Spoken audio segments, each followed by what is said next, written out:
Oke, kita mulai ya. Hari ini kita bakal ngobrolin sesuatu yang, bisa jadi bakal ngubah cara Anda lihat uang selamanya. Kita bakal ngulik pemikirannya Morgan Housel yang juga dijelasin dengan apik sama Dr. Fahruddin Faiz tentang kenapa sih ngelola duit itu sebenarnya lebih banyak soal psikologi dan kelakuan kita, bukan soal seberapa pinter otak kita. Oke, langsung aja ya ke intinya. Ini nih, ide utamanya yang bakal kita bedah habis-habisan. Gimana? Cukup bikin kaget kan? Selama ini mungkin kita mikir, buat sukses secara finansial tuh harus jenius, harus ngerti grafik yang ribet-ribet. Ternyata kuncinya justru ada di sesuatu yang lebih mendasar, perilaku kita sehari-hari. Betul banget. Pertanyaan ini seolah-olah nantang semua yang kita kira kita udah tahu. Kalau bukan soal pintar-pintaran, terus apa dong yang paling nentuin? Nah, jawaban dari pertanyaan inilah yang jadi kunci buat ngebuka seluruh konsep psikologi uang. Nah, di sini kita bisa lihat bedanya jelas banget. Di satu sisi ada kecerdasan. Ya kita semua juga tahu kalau nabung itu bagus, boros itu jelek. Itu teorinya. Tapi di sisi lain ada perilaku. Yaitu beneran bisa nahan godaan jajan dan konsisten nabung tiap bulan apa enggak. Inilah yang bikin beda. Percuma kan pinter teori, tapi kelakuan kita nggak sejalan. Oke, sekarang kita masuk ke konsep inti yang pertama. Ternyata kita semua itu punya cerita sendiri soal uang. Dan cerita ini bukan dibentuk dari buku pelajaran ekonomi, tapi dari pengalaman unik kita dari kecil sampai sekarang. Poin pentingnya tuh gini, apa yang menurut Anda keputusan finansial yang paling logis, yang paling masuk akal, bisa aja kelihatan gila buat orang lain. Begitu juga sebaliknya. Kenapa bisa gitu? Ya karena akal sehat kita soal duit itu dibentuk sama sejarah hidup kita masing-masing yang beda-beda. Nih, contoh yang paling gampang. Kalau ada orang yang gedenya pas zaman krisis moneter misalnya, pandangannya soal resiko bakal beda banget. Dia mungkin bakal jauh lebih hati-hati, lebih waspada kalau mau ngeluarin duit, karena ada ketakutan krisis itu bisa keulang lagi. Dan contoh ini, ini dalam banget sih. Coba bayangin deh, pengalaman harus ngebagi satu butir telur buat dimakan sekeluarga. Pengalaman kayak gini tuh nancep banget dari kecil.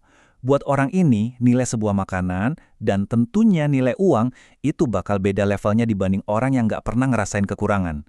Ini yang membentuk perilaku super hemat.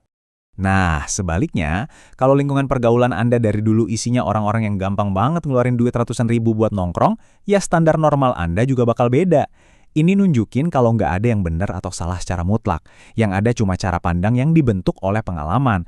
Makanya kita tuh nggak bisa gampang ngejudge cara orang lain ngatur duit. Oke, lanjut ya ke ide besar berikutnya.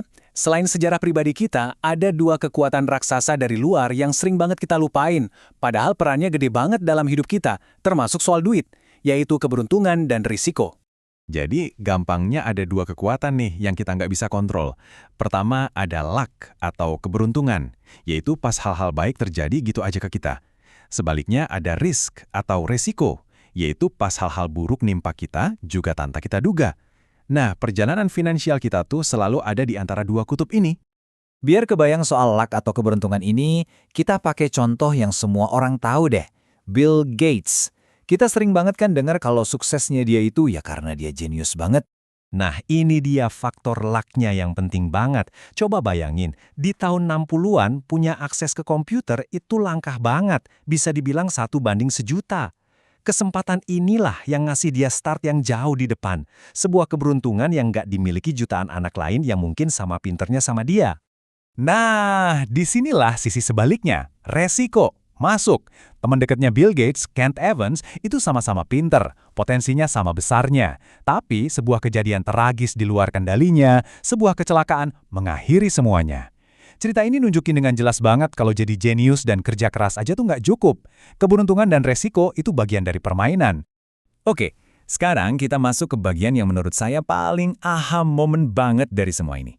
Ternyata ada perbedaan yang super besar antara kelihatan kaya dari luar dengan benar-benar punya kekayaan atau kesejahteraan sejati. Jadi, menjadi kaya itu soal apa yang kelihatan. Ini adalah duit yang udah dibelanjain, udah diubah jadi barang-barang yang bisa dipamerin. Mobil sport, jam tangan mahal, liburan mewah, semua itu adalah tanda dari uang yang sudah dihabiskan. Itu yang kita lihat. Nah, beda banget sama kekayaan sejati. Ini justru soal apa yang nggak kelihatan. Ini adalah aset-aset finansial, tabungan, investasi, dana darurat yang Anda simpan, bukan yang Anda pamerin. Inilah duit yang ngasih Anda kebebasan dan pilihan buat masa depan. Tabel ini ngerangkum semuanya dengan pas banget. Orang bisa aja kelihatan super kaya, mobilnya ganti-ganti, tapi kita nggak tahu, bisa aja itu semua hasil ngutang. Sementara itu, tetangga kita yang kelihatannya hidup sederhana, bisa jadi punya simpenan dan investasi yang jauh lebih besar. Jadi ingat ya, kekayaan sejati itu adalah uang yang nggak Anda belanjakan. Gini, nyari duit sampai kaya dan ngejaga kekayaan itu ternyata dua permainan yang beda banget. Dan keduanya butuh pola pikir yang beda total. Banyak banget orang yang jago di permainan pertama, tapi hancur di permainan kedua. Analogi ini pas banget. Buat dapetin kekayaan, itu kayak kita lagi mendaki gunung.